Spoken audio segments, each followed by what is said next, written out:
History has one warning, echoed through the reactor chamber as Protocol Omega was enacted. Humans revealed their predatory nature, weaponizing life support systems against the purifier terrorists. Oxygen levels plummeted in the evacuation bay, a calculated gamble that forced surrender. In that moment, the Deathworlders dropped their mask, proving both why aliens feared them and needed them. The gleaming Coalition research station, Harmony, hung in orbit above Vishara like a jeweled pendant, its many-faceted solar arrays catching the amber light of the frontier world's distant sun. Inside, the station's anthropology wing, Dr. Lyra Mendez smoothed the front of her formal uniform and took a steadying breath. Today marked her first official reception as the human cultural liaison, and the pressure to make a good impression weighed heavily on her shoulders. 20 species coexisted aboard Harmony, representatives of the Coalition's delicate interstellar peace. And humans, latecomers to the galactic community, remained objects of both fascination and fear. Deathworlders, they called her kind. Creatures born on a planet so hostile that their evolution had forged them into something the other species regarded with wary respect. "Remember," Lyra murmured to herself, repeating the mantra taught at the diplomatic corps. "Diplomacy is the mask we wear so others need never see our teeth." The reception chamber doors slid open with a soft hiss. Inside, beings of wildly different physiologies mingled in practiced politeness. Lyra spotted Ambassador Rauvel immediately, the molescent diplomat's translucent mantle pulsing with bioluminescent patterns that revealed both status and mood to those who could read them. Currently, they displayed cautious formality. "Dr. Mendez." Ambassador Vel's voice emerged from the speech synthesizer at his throat, the machine lending his words a metallic timbre. "The Three-Lex Accord welcomes you to Harmony Station." Lyra inclined her head at precisely the angle her briefings had indicated would show appropriate deference without submission. "Ambassador, the honor is mine. Earth extends its continued commitment to the frontier peace initiatives." The diplomat's mantle flickered with patterns too quick for Lyra to interpret, but his synthesized voice remained perfectly modulated. "Peace initiatives. Yes. We understand humans are quite invested in frontier stability." The subtle emphasis wasn't lost on Lyra. 3 cycles ago, human intervention had prevented a pirate faction from seizing control of the Visharan orbit. The Coalition had officially expressed gratitude while privately circulating concerns about the ruthless efficiency of the human response. "We all benefit from cooperation," Lyra replied smoothly, defaulting to diplomatic neutrality. Before the ambassador could respond, Commander Sarka approached. The reptilian garrison leader moved with military precision, scales gleaming under the chamber's soft lighting. Unlike many Coalition officers, Sarka had fought alongside human forces and seemed to harbor fewer reservations about their presence. "Dr. Mendez." The commander greeted her, mandibles clicking slightly, in what Lyra recognized as their species' version of a formal acknowledgement. "Your predecessor spoke highly of your work on Proxima Station. We hope your expertise will prove equally valuable here." "I'll certainly do my best, Commander." Lyra smiled, careful not to show teeth, a gesture most Coalition species found unconsciously threatening. "Perhaps you'd like to meet some of our research staff," Sarka suggested, gesturing toward a cluster of beings hunched over a holographic display. "Our xeno-engineer Tuvo has expressed particular interest in human adaptive capabilities." As they crossed the room, Lyra noticed the subtle shifts in posture as various aliens tracked her movement. No matter how carefully she modulated her stride to appear non-threatening, something about human locomotion triggered instinctive caution in other species. Evolutionary memory, her professors had called it, the body's recognition of an apex predator, regardless of how civilly that predator might behave. Xeno-engineer Tuvo proved to be a Girvan, their eight-limbed form constantly in motion as they manipulated the holographic display. When Sarka made introductions, Tuvo's compound eyes swiveled toward Lyra with undisguised fascination. Dr. Mendez, extraordinary timing. We were just discussing human endurance metrics compared to standard coalition baseline. Tuvo's translator rendered their chittering speech into rapid, enthusiastic standard. Is it true your species can sustain consciousness through multiple days without rest cycles? Lyra smiled diplomatically. Some humans can, yes, though not without considerable strain. We prefer proper sleep, just like everyone else. Fascinating nonetheless, Tuvo continued, manipulating the hologram to display what appeared to be comparative physiological scans. Your species' adaptability to environmental stressors exceeds prediction models by significant margins. The capacity to function under conditions that would incapacitate most sentience is a topic perhaps better suited for scheduled research sessions, Commander Sarka interrupted smoothly, mandibles clicking in what Lyra recognized as mild disapproval. Dr. Mendez has only just arrived. Tuvo's antennae drooped slightly in embarrassment. Of course. Apologies for professional overeagerness. No apology necessary, Lyra assured them. I'm here to facilitate understanding. That includes answering questions about human physiology, within appropriate contexts. As the reception continued, Lyra circulated carefully among the various species, noting the subtle interplay of alliances and tensions. The anthropology wing might be neutral ground, but politics pervaded every interaction. Vishara's status as a contested frontier world made the research station's continued operation a delicate balancing act, one that required careful attention to the complex web of relationships among the Coalition's member species. Later, as the reception wound down, Lyra found a moment alone with Commander Sarka near the observation viewport. Beyond the reinforced plexiglass, Vishara's rust-colored surface stretched into the distance, its toxic atmosphere swirling in violent storm patterns. Beautiful, in its way, Sarka observed, following her gaze. Though deadly to most forms of life, yet rich in resources the Coalition needs, Lyra noted. Sarka's scales rippled in what might have been acknowledgement. Indeed, which makes our presence here complicated. After a pause, the commander added, Your assignment comes at a sensitive time. Dr. Mendez, the weapons test scheduled for next week has some of our colleagues concerned. Lyra kept her expression neutral. The Visharan atmosphere provides unique testing conditions. All appropriate treaties have been observed in the planning. Treaties are words on screens, Sarka replied, mandibles clicking softly. And words cannot always contain the impulses beneath them. The commander's multifaceted eyes studied her. I've fought both alongside and against your kind, Doctor. I respect what humans bring to the Coalition, but I've also seen what happens when Deathworlders drop their masks. Before Lyra could respond, her communication implant chimed softly. A message from Earth's diplomatic corps, routine security protocols and reminders. She excused herself from the commander's presence, wondering at the warning that seemed to underlie their conversation. As she made her way to her newly assigned quarters, Lyra passed a human technician in the corridor. His face brightened with recognition. Lyra! Lyra Mendez? He called, quickening his pace to catch up with her. She turned, momentarily startled, then broke into a genuine smile. Marcus Wren! I had no idea you were stationed here. Marcus grinned, his familiar features a welcome sight after weeks of travel among strangers. They had grown up in the same habitat dome on Mars, though their paths had diverged when Lyra entered diplomatic training and Marcus pursued engineering. 6 months now, he explained. Working on the atmospheric processors. They're hoping to make sections of Vishara habitable within a decade. He studied her uniform with its diplomatic insignia.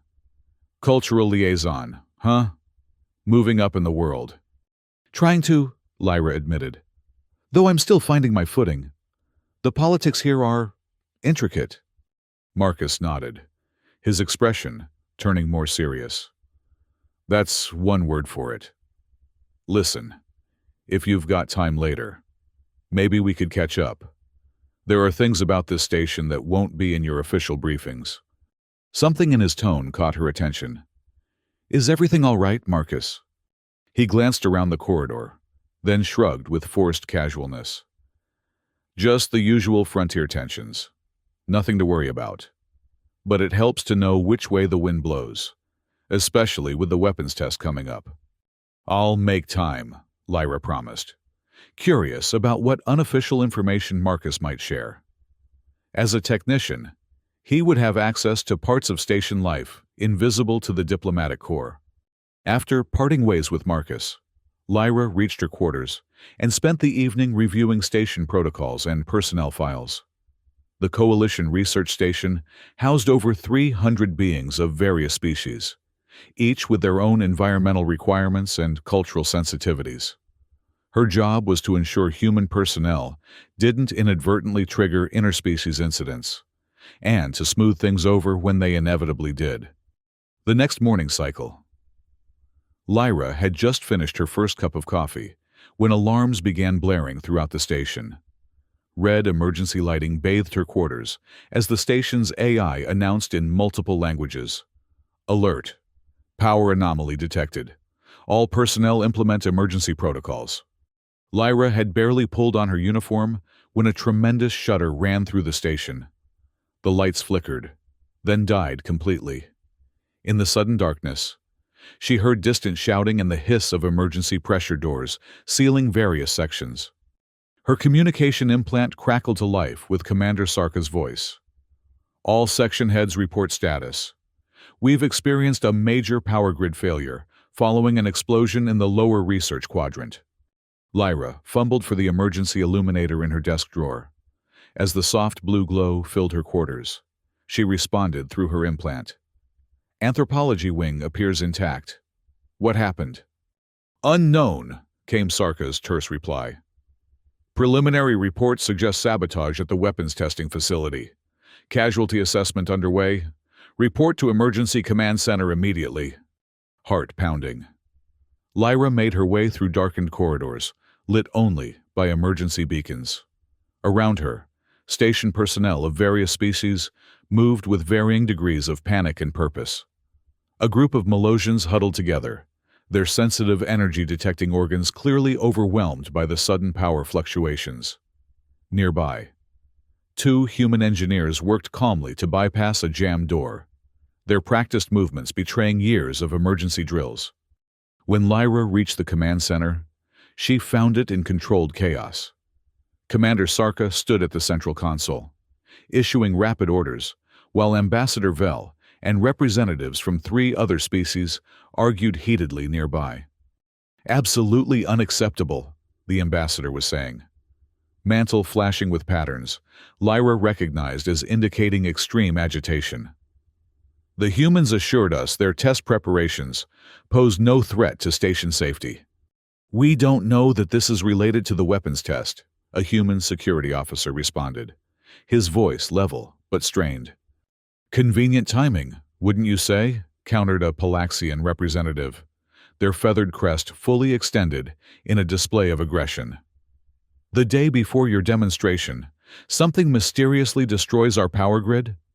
Commander Sarka noticed Lyra's arrival and motioned her over. Dr. Mendes, we have a situation requiring your expertise.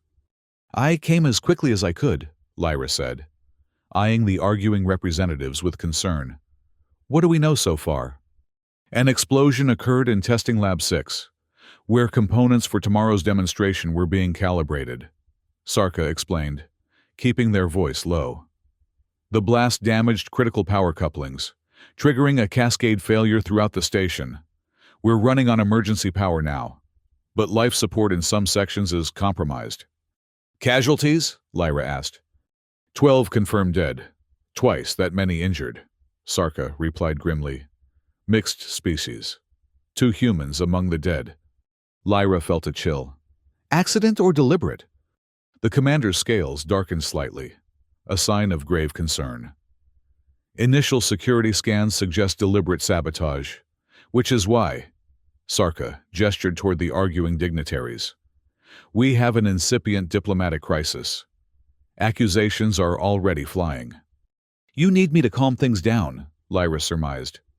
I need you to keep this from escalating into an interspecies incident, Sarka corrected. Several factions are already suggesting this was a human military test gone wrong. Or worse, a deliberate provocation. Lyra took a deep breath, steeling herself. I'll do what I can. She approached the heated discussion, inserting herself smoothly into the circle. Ambassador, representatives, perhaps we could channel this energy into coordinating our emergency response. Lives depend on our cooperation right now. Ambassador Vell's mantle pulsed with dismissive patterns. Convenient deflection, Dr. Mendez. But this situation demands answers, not platitudes. And we will find those answers, Lyra assured him, keeping her voice calm but authoritative. But first, we must stabilize the station. Once life support is secure, a full investigation will determine what happened. Under whose authority? The Palaxian demanded. Coalition security protocols clearly state that in cases of suspected sabotage, neutral parties must oversee the investigation. Agreed, Lyra said smoothly.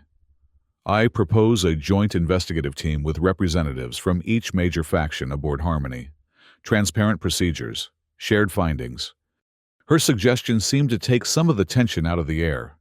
Even Ambassador Vell's bioluminescent patterns shifted to something less hostile. A reasonable starting point, the ambassador conceded, provided humans recuse themselves from leadership positions within the investigation. Lyra felt a flash of indignation but suppressed it. If that would help ensure trust in the process, I'm sure appropriate arrangements can be made. She glanced at Commander Sarka, who gave a subtle nod of approval. As the representatives began discussing the composition of the investigative team, Lyra's implant pinged with a private message. Marcus, need to speak with you urgently. Security has me confined to quarters. Not what it looks like. Lyra felt her stomach tighten, keeping her expression neutral. She waited for an appropriate moment to address Commander Sarka privately. I've just received concerning news, she murmured when she got the chance. Why is Technician Marcus Wren confined to quarters? Sarka's mandibles clicked in surprise. You know him? We grew up together, Lyra explained. He's a good man. What's he suspected of? The commander hesitated, then gestured Lyra toward a more private corner of the command center. Initial security scans found his access codes were used to enter the testing lab shortly before the explosion. He claims he wasn't there, and that someone must have cloned his credentials. And you don't believe him? Lyra asked, keeping her voice level despite her growing concern. What I believe is irrelevant, Sarka replied. The evidence is compelling enough that coalition security protocols mandate his detention until a thorough investigation can be conducted. Lyra frowned. I'd like to speak with him. That would be irregular during an active investigation. As cultural liaison, part of my role is ensuring human personnel receive fair treatment under coalition law, Lyra countered. And as someone who has known Marcus for 20 years, I might be able to determine if he's being truthful. Sarka studied her for a long moment, multifaceted eyes, unreadable. Very well, but I'll need to assign a security officer to accompany you, and the conversation must be recorded. Understood, Lyra agreed. While engineers worked to restore power to critical systems, Lyra made her way to the human residential section, accompanied by a Dravian security officer. The massive, six-limbed being moved with surprising grace despite its bulk, remaining tactfully silent during their journey. Marcus's quarters were under guard. Another Dravian positioned outside the door. After security protocols were observed, Lyra was admitted into the small room. Marcus sat on the edge of his bunk, looking tired and worried. He stood as Lyra entered, relief washing over his features. Lyra, thank God. They're saying I had something to do with the explosion, but I swear I was nowhere near that lab. Slow down, Lyra said, acutely aware of the recording devices. Tell me exactly where you were when the incident occurred. Marcus ran a hand through his disheveled hair. Atmospheric processing control. Lower level 3.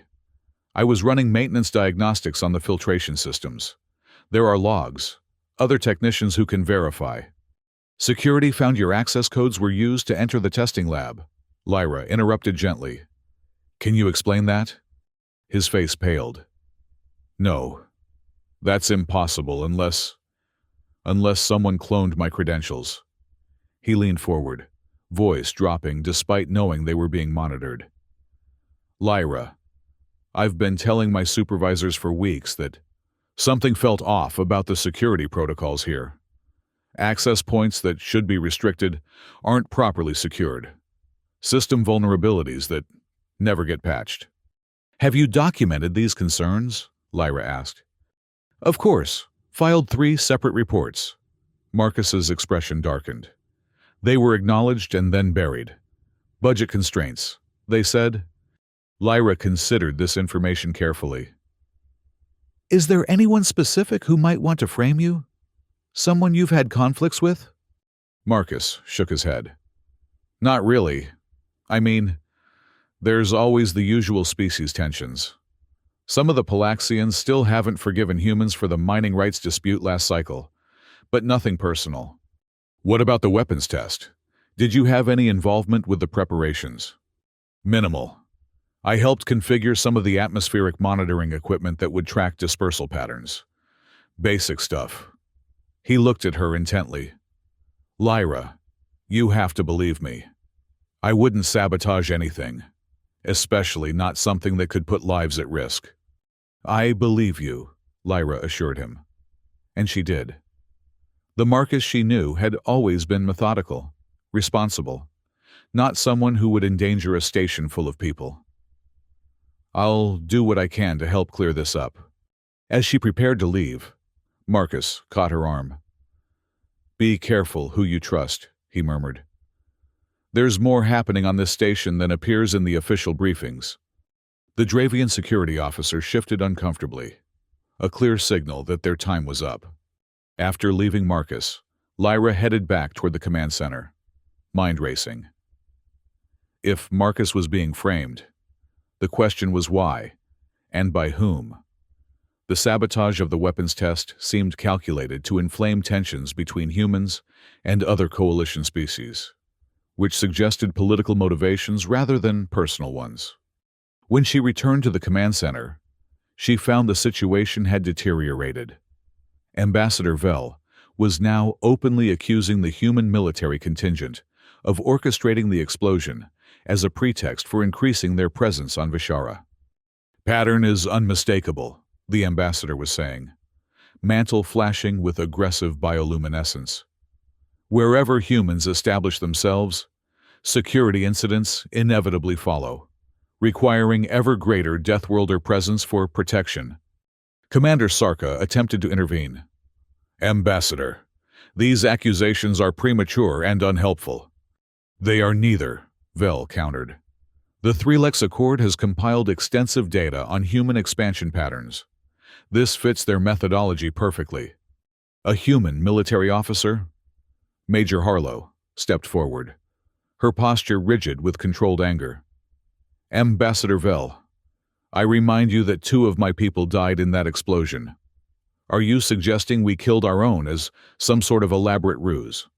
I am suggesting, Vel replied coolly, that Deathworlders calculate acceptable losses differently than civilized species. The room went very quiet. Lyra recognized the dangerous tension in the air, the kind that preceded violence. She stepped forward quickly. Ambassador, with respect, this speculation serves no one. We have established an investigative protocol. Let it proceed without prejudice. She turned to address the entire room. While we're assigning blame, critical systems remain compromised. Engineer teams need coordination and support, not political distractions. Her words seemed to break the immediate tension, though the underlying hostility remained palpable. Commander Sarka seized the opening she had created. Dr. Mendez is correct. Security teams are reviewing surveillance data now. Engineering reports power can be restored to critical systems within 6 hours, if we focus our efforts. The commander's gaze swept the room. I am implementing emergency protocols effective immediately. Curfew for all non-essential personnel. Security checkpoints at major junctions. All information regarding the investigation will flow through my office to prevent dangerous speculation. The announcement was met with murmurs of both approval and concern. Martial law, even temporarily, would be controversial. But Lyra understood the necessity. With tensions this high, unregulated movement throughout the station could lead to violent confrontations. Over the next 48 hours, Lyra found herself working around the clock. Power was gradually restored to most station systems, though several sections remained on emergency protocols. The death toll had risen to 15 as injured personnel succumbed to their wounds. Funeral rites for multiple species were prepared, each according to their traditions. The investigation proceeded slowly, hampered by damaged surveillance systems and conflicting accounts. Marcus remained confined to quarters, one of several suspects being questioned repeatedly as evidence was gathered. On the third day after the explosion, Lyra was reviewing witness statements when Xeno-engineer Tuvo appeared at her office doorway, multifaceted eyes darting nervously. "Dr. Mendez?" The Gervan chittered softly. "Might I have a moment of your time, in private?" Intrigued, Lyra gestured the engineer inside and activated the privacy screen on her office door. "What can I help you with, Xeno-engineer?" Tuvo's limbs moved in patterns of agitation. "I have been analyzing the damage patterns from the explosion. The results are concerning." "How so?" Lyra prompted when the Gervan hesitated. "The official investigation suggests a simple explosive device. But my analysis indicates something far more sophisticated, a precisely calibrated disruption of the power regulators that would require intimate knowledge of both coalition and human technology." Tuvo's antennae quivered. "Few individuals possess such expertise. Technician Wren is not among them." Lyra felt a surge of hope for her friend, quickly tempered by professional caution. "Have you shared these findings with the investigation team?" "I attempted to," Tuvo replied, antennae drooping slightly. "My report was acknowledged but classified. I was instructed not to discuss it further." The Gervan leaned closer. "Dr. Mendez, I have worked with your species enough to recognize when information is being suppressed. Something about this investigation feels directed." "That's a serious allegation," Lyra said carefully. "Indeed. Which is why I come to you rather than making public accusations." Tuvo extended a data chip with one delicate appendage. "My complete analysis. Perhaps you will see something I have missed, or understand implications I cannot."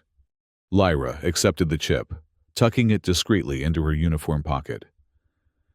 "Thank you for bringing this to me. I'll review it carefully." After Tuvo departed, Lyra waited until she was alone in her quarters to examine the data. The Gervan's analysis was meticulous, presented in the precise, detail-oriented manner characteristic of their species, and the conclusions were indeed troubling. The explosion had not been a crude act of sabotage, but a precisely engineered cascade failure, one that would require both advanced technical knowledge and access to restricted systems.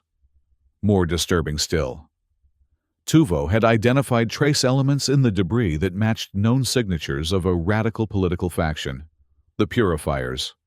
Lyra had encountered references to the Purifiers in security briefings, a multi-species extremist group that believed the coalition was becoming too dependent on human military capabilities.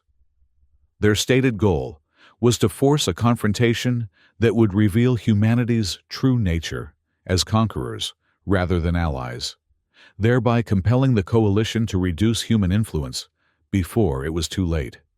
If the purifiers were behind the sabotage, their goal would be not simply to disrupt the weapons test, but to provoke a human response that confirmed their worst fears about Deathworlders.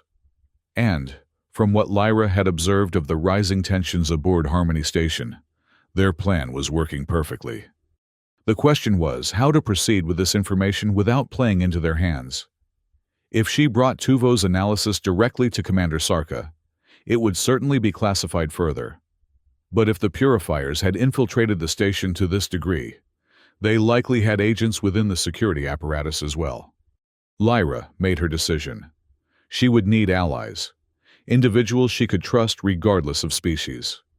And she would need to move carefully to avoid triggering exactly the kind of interspecies conflict the saboteurs hoped to ignite. Her first step was to visit Marcus again, this time requesting a private conversation without recording devices, a request she justified on the grounds of diplomatic privilege. Though clearly reluctant, Commander Sarka authorized the meeting, perhaps recognizing that Lyra was one of the few individuals still working actively to diffuse tensions rather than exploit them. "You found something," Marcus said immediately when they were alone, reading her expression with the familiarity of long acquaintance. "Potentially," Lyra acknowledged. "But I need to know more about the station's security systems first. You mentioned vulnerabilities in your reports. How extensive are they?" Marcus glanced around, despite knowing they weren't being recorded. Old habits died hard. Bad enough that someone with the right access could move through restricted areas without leaving traces in the main security logs. There are redundant systems, but they don't all feed into the same monitoring stations. And who would know about these vulnerabilities, besides you? My supervisor, obviously. The security chief. Probably Commander Sarka. Marcus frowned. Why? What have you found? Lyra explained Tuvo's analysis and the possible purifier connection as concisely as possible. Marcus listened intently, his expression growing increasingly troubled. "That matches what I've been seeing," he said when she finished.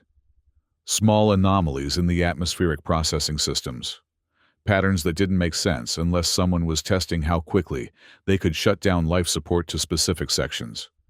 "You think they're planning something else," Lyra realized.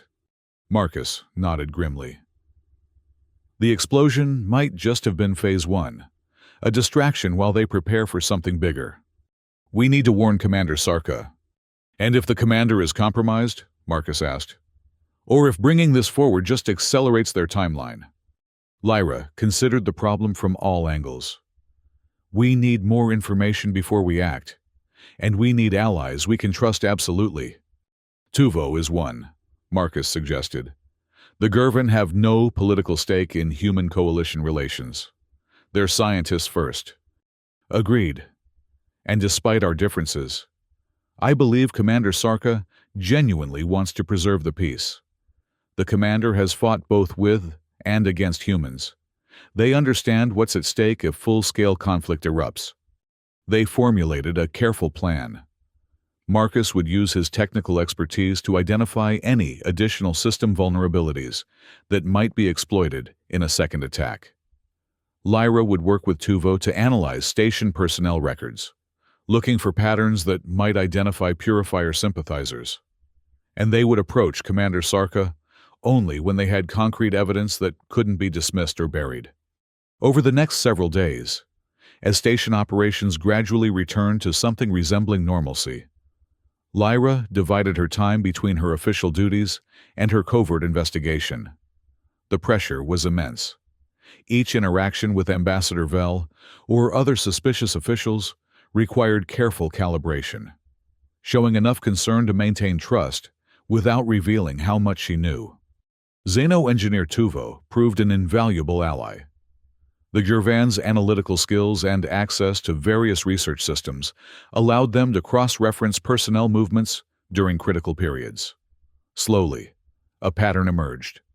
7 individuals from 4 different species had been present in unusual locations just before the explosion. locations that made no sense given their assigned duties. Meanwhile, Marcus, still officially confined to quarters, but granted limited system access to assist with recovery efforts, identified a disturbing pattern in the station's life support grid. Someone had created subtle backdoor access points to critical junctions, modifications disguised as routine maintenance, but which would allow rapid shutdown of atmosphere processing to specific sections. Most alarming of all, these modifications centered around the station's reactor core, the massive power source that kept Harmony functioning in Vishara's hostile orbit. When they finally approached Commander Sarka, they did so with irrefutable evidence. Meeting in the commander's private office, Lyra presented their findings as concisely as possible. "A reactor breach," Sarka said when she had finished, scales darkening with concern. "You believe that's their ultimate goal?" "The evidence suggests they're positioning themselves to trigger a catastrophic meltdown," Lyra confirmed. "One that would not only destroy Harmony, but potentially contaminate portions of Vishara's upper atmosphere, making resource extraction impossible for decades." "And they would sacrifice themselves in the process?" The commander's mandibles clicked in disbelief. "Not necessarily," Marcus explained. "These modifications to the life support systems would create a secure path from the reactor control room to emergency evacuation pod Bay 3. They could trigger the meltdown and still escape before radiation levels became lethal." Sarka was silent for a long moment. Multifaceted eyes, unreadable. "If you're right, we face a dilemma. Moving against these suspects prematurely might trigger their contingency plans. But waiting too long, they could act at any moment," Lyra finished. "Which is why we need to move immediately but carefully." "Who else knows about this?" Sarka demanded. "Only the three of us and Xeno-Engineer Tuvo," Lyra assured the commander. "Keep it that way." Sarka rose, moving to a secure communication terminal. "I'll assemble a response team. Individuals I personally trust. We'll need to secure the reactor core first, then apprehend the suspects simultaneously to prevent any from triggering backup plans." "Commander," Lyra said hesitantly, "there's something else to consider. The Purifiers want to provoke human intervention, to force Deathworlders to drop the mask and reveal their predatory nature. How we respond matters almost as much as whether we succeed." Sarka's scales rippled in what might have been grudging acknowledgement. "A valid concern. What do you propose?" "A mixed species response team," Lyra suggested. "Not just humans, not just military. Show that this is a coalition response to a threat against all our peoples." The commander considered this, then nodded. "Sensible precaution. I'll select personnel accordingly." A pause. "Dr. Mendez, given your involvement in uncovering this plot, I would request your presence as well. Your diplomatic skills may prove necessary if we encounter complications." "Of course," Lyra agreed, though the thought of participating in what might become a violent confrontation sent a chill through her. She was a diplomat, not a soldier. But perhaps that was precisely why she needed to be there, to ensure that whatever happened reflected the coalition's highest principles, not just its survival instincts. The response team assembled quietly in a secure briefing room near the command center. Besides Lyra, Sarka, and Marcus, now officially cleared of suspicion, there were 8 others, 3 humans from station security, Tuvo, and 4 representatives of different coalition species, all with specialized combat or technical training. "Our intelligence suggests the Purifier cell will make their move within the next 12 hours, Commander Sarka explained, displaying a schematic of the reactor core and surrounding systems. "They've created an automated sequence that would trigger catastrophic failure in the coolant systems, leading to a meltdown that would destroy the station and contaminate Vishara's upper atmosphere." The commander outlined their response plan. A primary team would secure the reactor control room, while secondary teams intercepted the identified Purifier agents throughout the station. Speed and coordination would be essential.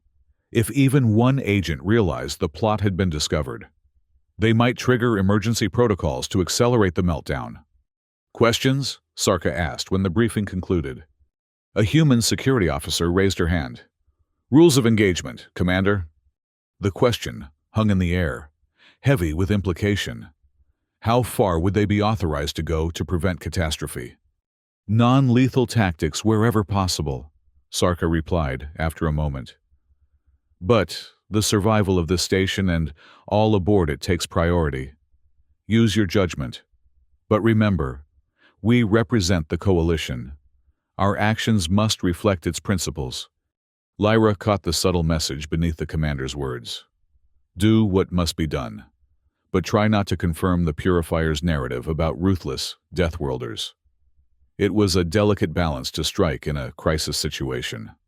As they prepared to deploy, Marcus approached Lyra, his expression somber.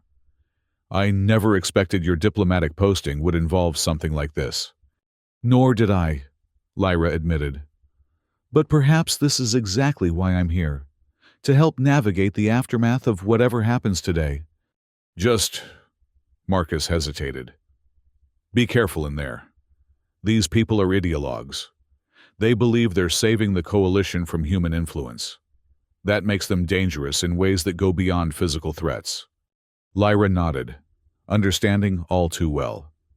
The most dangerous opponents weren't those who knew they were wrong, but those utterly convinced of their righteousness. The operation began with precise coordination. Teams moved silently through the station, using maintenance corridors and emergency access ways to avoid detection. Lyra found herself moving alongside Commander Sarka toward the reactor control room, her diplomatic training feeling suddenly inadequate for the situation at hand. When they reached the final security door before the reactor section, Sarka held up a limb, signaling the team to halt. Life sign readings are unusual, the commander murmured, studying a handheld scanner. More individuals inside than expected. They've accelerated their timeline. Tuvo chittered softly, compound eyes processing the scanner data. Energy fluctuations in the coolant systems suggest they've already begun the sabotage sequence. Sarka made a quick decision. We proceed immediately. Primary objective is securing the reactor controls. Secondary objective is apprehending the saboteurs. The team advanced, moving with practiced efficiency. When they reached the reactor control room, they found chaos. 3 coalition engineers lay dead on the floor, while 4 others, the suspected Purifier agents, worked frantically at various control stations. Warning lights flashed across multiple displays as alarms began to sound throughout the reactor section.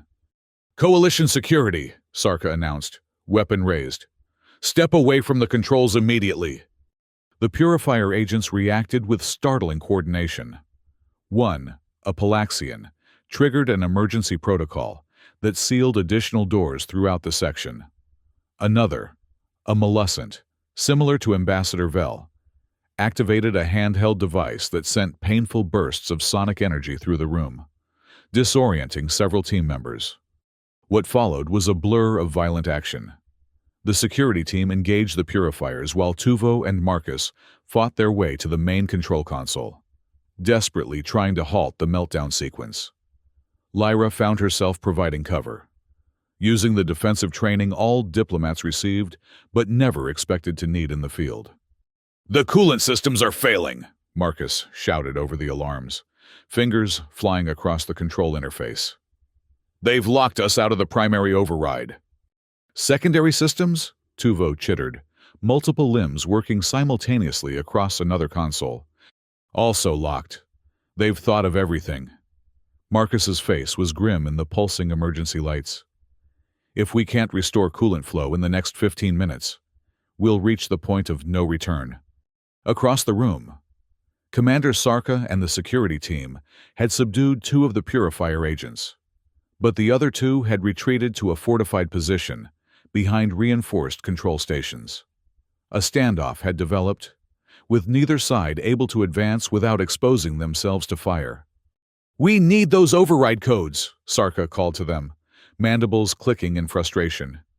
Can you bypass the lockouts? Tuvo's antennae drooped. Not in the time available. The encryption is too complex. Lyra assessed the situation with growing dread. The diplomatic solution, negotiation, seemed impossible with fanatics who had already murdered station personnel. The technical solution was blocked by time constraints and sophisticated sabotage. Which left? One of the human security officers, Sergeant Chen, moved to Marcus's side, studying the reactor schematic with narrowed eyes. "The purifiers have to be protecting themselves somehow," he murmured. "They wouldn't trigger a meltdown without an escape route." "The modified life support systems," Marcus realized, pulling up a different display. "They've created a secure corridor to evacuation pod Bay 3. Atmospheric integrity and radiation shielding are holding there despite the systems failing elsewhere." Sergeant Chen exchanged a look with the other human security officers, something unspoken passing between them. Then he turned to Commander Sarka. "Commander, request permission to implement Protocol Omega." Sarka's scales darkened dramatically. "That would violate multiple coalition conventions on ethical warfare." "We're 15 minutes from complete reactor failure," Chen countered, voice level but intense. "Conventional options are exhausted." Lyra looked between them, sensing a critical moment unfolding. "What is Protocol Omega?" Neither answered immediately. Then, Sarka's mandibles clicked once, decisively.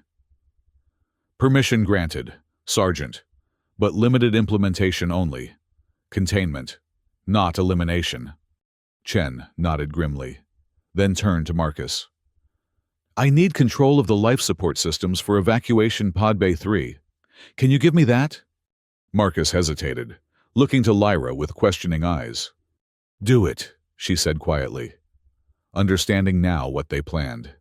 It wasn't a solution she could have proposed as a diplomat, but they were long past diplomatic solutions. Working rapidly, Marcus bypassed security protocols to grant Chen access to the life support controls for the evacuation bay. The sergeant inputted a complex sequence, and alarms immediately began blaring from a different section of the control board. "What did you do?" one of the purifier agents demanded, voice rising in sudden panic. "Atmospheric decompression in your escape route," Chen replied coldly. "Oxygen levels in evacuation pod Bay 3 are now at 15% and falling.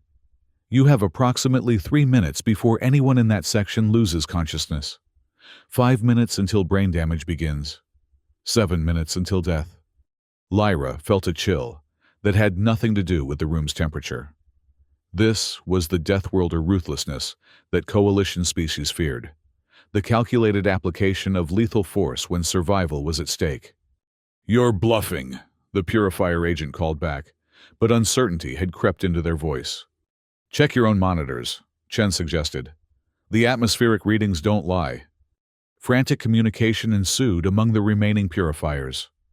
Lyra could see the moment when they realized the humans weren't bluffing, when they understood that their carefully planned escape route was being turned into a death trap before their eyes. "This is mass murder," one of them shouted. "You prove everything we've said about your species." "This is consequence," Chen countered. "You were willing to kill everyone aboard this station. Now you face the choice you forced on us: surrender or die." The standoff lasted another 90 seconds. Then, as oxygen levels in the evacuation bay dropped below 12%, the purifier agents emerged from their defensive position, hands raised in surrender. "Override codes," Commander Sarka demanded immediately. "Now."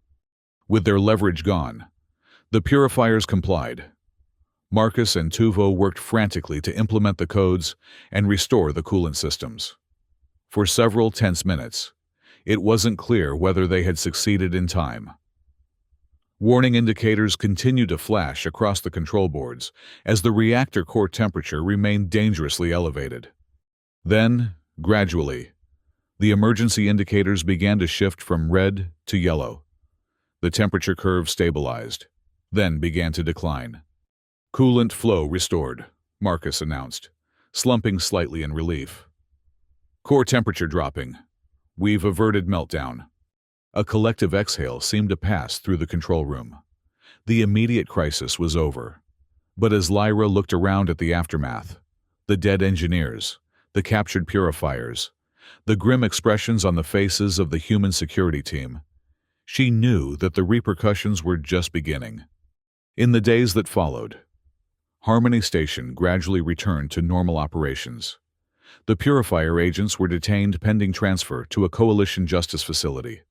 A full investigation revealed the extent of their plan, not just to destroy the station, but to ensure the blame fell squarely on human shoulders, triggering a diplomatic crisis that might have led to humanity's exclusion from frontier development.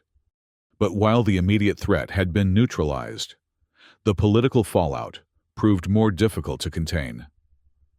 Word of Protocol Omega, the human tactic of atmospheric manipulation as a coercive measure, spread throughout the station, despite efforts to classify the details of the operation. 7 days after the reactor incident, the Coalition Council convened an emergency session aboard Harmony. Representatives from all 20 species gathered in the main assembly chamber to determine how to respond to both the purifier plot and the methods used to thwart it. Lyra found herself called to testify, along with Commander Sarka, Marcus, and the human security team. Ambassador Vel led the faction calling for sanctions against human military personnel, arguing that Protocol Omega represented an unacceptable violation of Coalition ethical standards. The evidence is clear. The ambassador's synthesized voice proclaimed to the assembled council. When faced with crisis, humans reverted to type, employing ruthless, potentially lethal tactics without regard for established conventions. That they succeeded in preventing catastrophe is beside the point. Their methods reveal the predatory instinct that lies just beneath the surface of their supposed civilization. Murmurs of both agreement and dissent rippled through the chamber. Lyra watched the proceedings with a growing sense of disquiet. She had witnessed firsthand both the necessity of the human response and its ethical ambiguity. How could she articulate this complex reality to a council predisposed to see things in black and white? When her turn came to address the assembly, Lyra approached the speaker's podium with careful deliberation. She had spent hours preparing her remarks, knowing that the future of human coalition relations might hinge on how this incident was interpreted. "Honorable representatives," she began, "I stand before you as both witness and participant in the events under discussion. I will not attempt to justify or condemn the specific tactics employed during the reactor crisis. Instead, I ask you to consider a more fundamental question. What does it mean to be a Deathworlder in a galactic community?" She paused, letting her gaze move across the assembled representatives. Humans evolved on a planet that tried to kill us at every turn. Our survival required adaptations that other species find disturbing. Instincts for conflict, capacity for violence, willingness to endure conditions others would find unbearable. These traits are as much a part of us as bioluminescence is to the Threelex or compound vision to the Gervin. Ambassador Vel's mantle flashed with patterns of dismissal. "You describe precisely what concerns us. Dr. Mendez, predatory adaptations have no place in civilized discourse." "With respect, Ambassador," Lyra countered. "That perspective assumes we can simply set aside our evolutionary heritage when it becomes inconvenient. No species can do that. What we can do, what humans have strived to do since joining the Coalition, is channel those adaptations toward constructive ends." She gestured toward the security team seated nearby. When Sergeant Chen implemented Protocol Omega, he did so as a last resort to save 327 lives aboard the station. The tactic was calculated to minimize harm while maximizing leverage. The purifiers were given a choice and an opportunity to surrender. No one died who didn't have to. Murmurs again filled the chamber, some thoughtful, others skeptical. "I am not asking you to applaud human methods," Lyra continued. "I am asking you to recognize the reality of who and what we are, a species shaped by adversity, capable of both terrible violence and extraordinary compassion. The mask of civilization that humans wear is not false. It represents our highest aspirations. But in moments of existential threat, expecting us never to reveal what lies beneath that mask is to deny our fundamental nature. Commander Sarka stepped forward then, mandibles clicking for attention. If I may address the Council, I have fought both alongside and against humans. I have seen their capacity for both restraint and ruthlessness. And I can state without qualification that, without their intervention in this crisis, we would not be having this debate, because this station and everyone aboard it would have been destroyed. The commander's scales rippled with emphasis. The frontier is not a gentle place. It demands capabilities that many comfortable core world species have forgotten they once possessed. Humans remind us of what survival sometimes requires, and while that reminder may be uncomfortable, it is also necessary. The debate continued for hours, perspectives shifting back and forth across the ideological spectrum. Some representatives called for human removal from frontier positions entirely. Others argued for increased human presence precisely because of their unique capabilities. In the end, the Council reached a compromise that satisfied no one completely, but allowed all parties to move forward. Humans would remain as frontline guardians in contested regions like Vishara, but under enhanced oversight.